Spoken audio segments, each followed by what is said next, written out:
चलो अब हम लोग देखेंगे लेसन 4 है आंकड़ों का प्रबंधन, ठीक है, जिसको बोलते हैं डाटा मैनेजमेंट। और यह जो है चैप्टर लिया गया है कक्षा 8 बिहार बोर्ड की मैथ से, ठीक है। और इसमें जो है 10वां वीडियो हम लोग देख रहे हैं, पार्ट 10 है, ये पार्ट 10 यानी 10वां पार्ट 10वां भाग है। अब इसमें जो है सबसे पहले आप लोग मेरे प्लेलिस्ट में जाइए और प्लेलिस्ट में जा करके क्या करिए, इसके जो पीछे के 9 वीडियो हैं उसको पहले सबसे पहले वॉच कर लीजिए, देख लीजिए। इसके बाद इस वीडियो को देखिए, और इस वीडियो को देखने से पहले अगर मैथ को अच्छे से समझना है, क्योंकि यहाँ मैथ की एक एक बारीकी को समझाया जाएगा, तो सबसे पहले वीडियो को लाइक कर दीजिए, उसके बाद शेयर कीजिए, सब्सक्राइब कीजिए, ठीक है। उसके बाद आराम से पढ़िए और पढ़ने के बाद कमेंट बॉक्स में कमेंट कीजिए। चलिए अब हम लोग बात करेंगे परिसर, जिसको इंग्लिश से बोलते हैं रेंज।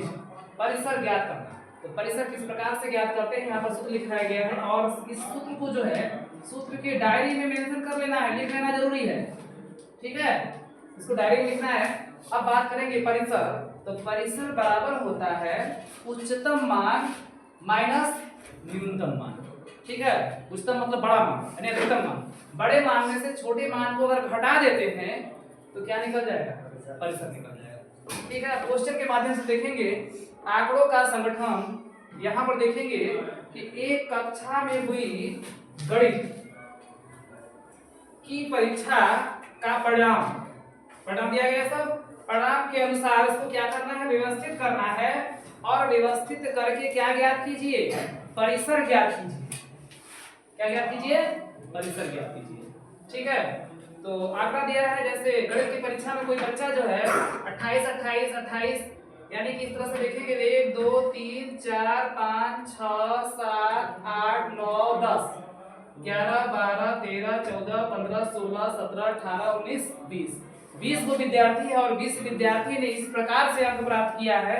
ठीक है। दिया गया है इसमें 28 पाया है, कोई विद्यार्थी 28 28 28 28 3 को विद्यार्थी पाया है, फिर अगला विद्यार्थी 8 पाया है, फिर 10 पाया है, कोई 38 पाया है, फिर कोई 28 28 पाया है, फिर कोई 15 पाया है, 1 पाया है, फिर 28 पाया है, फिर 29, फिर 18, फिर 20, फिर 36 36 2 विद्यार्थी पाया है, फिर 10, फिर 28, फिर 15, फिर 8। इस प्रकार से विद्यार्थियों ने अंक पाया है, और इस अंकों का हमको क्या करना है, इसका परिसर याद करना है, और करना कैसे है, व्यवस्थित करके। इसको व्यवस्थित करेंगे तो व्यवस्थित करने का 2 तरीका होता है, क्रम से लिखने का मतलब व्यवस्थित करना, तो उसके क्रम से। अब किसी भी संख्या को क्रम से लिखने के 2 प्रोसेस होते हैं, एक होता है आरोही, दूसरा होता है अवरोही, ठीक है, असेंडिंग ऑर्डर और डिसेंडिंग ऑर्डर। तो इसका मतलब कि आरोही क्रम में लिखेंगे या अवरोही क्रम में, ठीक है। तो सब अलग अलग टीचरों का अलग अलग तरीका होता है, लेकिन हम लोग ज्यादा सिस्टमेटिक ढंग से चलना है तो सीधा चलोगे, और कोई भी चीज जो है अगर आसानी समझने का 2 तरीका होता है, या तो उसको कठिन मेथड से समझो या तो आसान मेथड से समझो, ठीक है। तो मेरा जहां तक मानना है उसको आसान मेथड से समझा जाए तो ज्यादा बेस्ट होगा, ठीक है।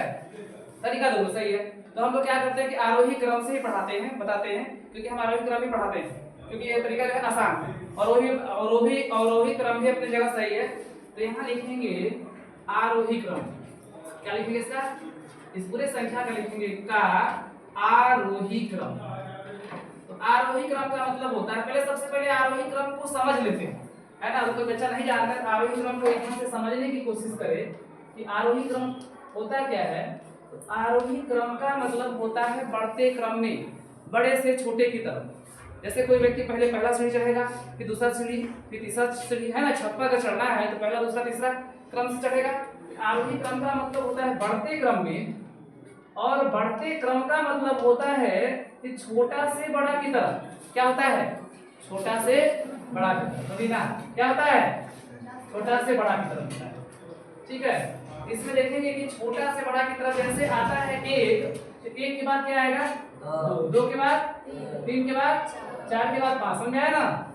इस तरह से 1 के बाद 2, 2 के बाद 3, 3 के बाद 4, 4 के बाद 5, ये जो क्रम होगा इसको आरोही क्रम कहेंगे, छोटा से बड़ा की तरफ। अब इस क्वेश्चन में देखेंगे कि सबसे छोटा क्या है, तो सबसे शुरुआत किससे होगा, 1 से। 1 को और ढूंढ लो, 1 और कहीं नहीं ना है, तो यहाँ पर इसमें भी नहीं कहीं है और नहीं है, बस 1 एक ही बार है, तो एक बार 1 को लिख लो आरोही क्रम में, ठीक है। अब देखते हैं, अब 1 के बाद देखते हैं 2 का नंबर, 2 तो कहीं दिया नहीं है, 3 4 5 6 7 8, 8 भी कहीं नहीं है, 9 10, 8 है, 8 जो है यहाँ पर, ठीक 8 यहाँ पर है, तो 8 जो है लिख लो, एक बार 8 यहाँ है, और देख लो कहीं 8 है, यहाँ पर भी 8 है, ठीक है। दोनों लाइन में मिला लेते हैं, तरीका है कि देख लेते हैं हर जगह 8 8 खोज लें, 8 यहाँ है और कहीं पे भी खोज ले, एक तो यहाँ पर था, 2 बार हो गया। अब जो है 8 के बाद देखते हैं 9 है, ध्यान से देखो 9 है नहीं, अब जो है 10 है, 10 दिया है तो 10 को देख ले, 10 यहाँ है एक बार, ठीक है, फिर उसके बाद देखते चलेंगे यहाँ यहाँ, फिर यहाँ पर भी है, कितने बार हो गया 2 बार, तो 10 2 बार हो गया तो 10 लिख देंगे 2 बार। 10 के बाद देखते हैं 11 12, 11 12 में कहीं नहीं है, 13 14 15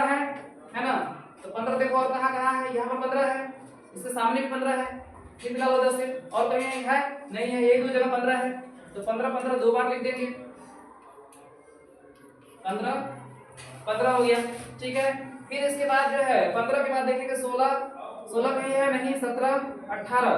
18 कहीं है, यहाँ पर 18 है, और जगह खोज लो कि 18 कितने जगह दिखाई दे रहा है, यहाँ पर कहीं नहीं है, ठीक है, यहाँ पर भी कहीं नहीं है, इधर भी कहीं नहीं है, सिर्फ क्या है एक बार 18 है, तो एक बार लिख देंगे 18। अब जो है 18 के बाद जो आगे की बात करेंगे, 19 है कहीं, क्या खोजो, क्या कहीं 19 है, 19 19 19 19 जी 19 कहीं नहीं है, 19 के बाद देखो 20 है, क्या कहीं 20 20 है एक जगह, और जगह ढूंढ लो कहीं और 20 तो नहीं ना है, 20 सिर्फ यहाँ है, तो 20 को लिख लो। अब जो है 20 के बाद देखो 21 कहीं है, 21 22 23 23 भी नहीं है, 24 25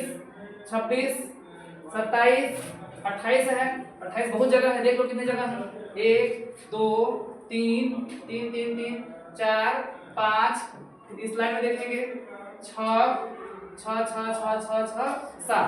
28 7 बार है, तो 7 बार 28 को लिख लो, 1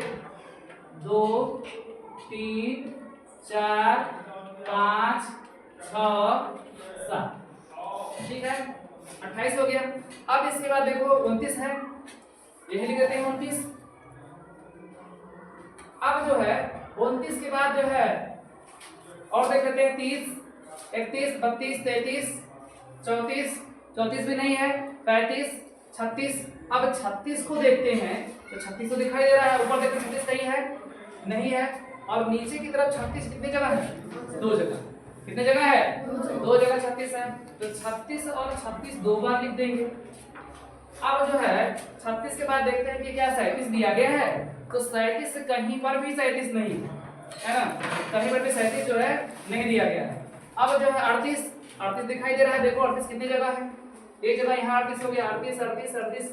38 हो गया 38, अब कहीं पर 38 नहीं है, कहीं है ध्यान से देख लो, अब जो है 38 लिख देंगे, एक बार है। अब इसके बाद काउंट कर लेते, सवाल ऐसे नहीं बनाएंगे, हो सकता है कि गलत हो जाए, तो सबसे पहले देखेंगे 20 है, तो 20 हमारा है कि नहीं है, तो 1 2 3 4 5 6 7 8 9 10 11 12 13 14 15 16 17 18 19 20, इसका मतलब सही है, ठीक है 20 को हो गया। अब परिसर बराबर निकालेंगे, यहाँ पर बना लेते हैं, ऊपर ही अच्छा रहेगा, तो परिसर बराबर क्या होता है, सूत्र हमारा है कि अधिकतम उच्चतम मान माइनस न्यूनतम मान, उच्चतम मान सूत्र हमारा होगा कि उच्चतम मान इसमें से क्या घटा देंगे, न्यूनतम मान घटा देंगे, न्यूनतम मान, उच्चतम मान क्या है, उच्चतम मतलब सबसे बड़ा, इसमें सबसे बड़ा क्या है 38 है, तो 38 लिखेंगे, फिर माइनस न्यूनतम मतलब सबसे छोटा, सबसे छोटा क्या है 1 है, 1 लिख देंगे, और 38 में से अगर 1 घटाएंगे तो क्या बचेगा, क्या बचेगा, तो 37 लिख दोगे, ये आंसर हो गया। आज के लिए बस इतना ही, थैंक्स।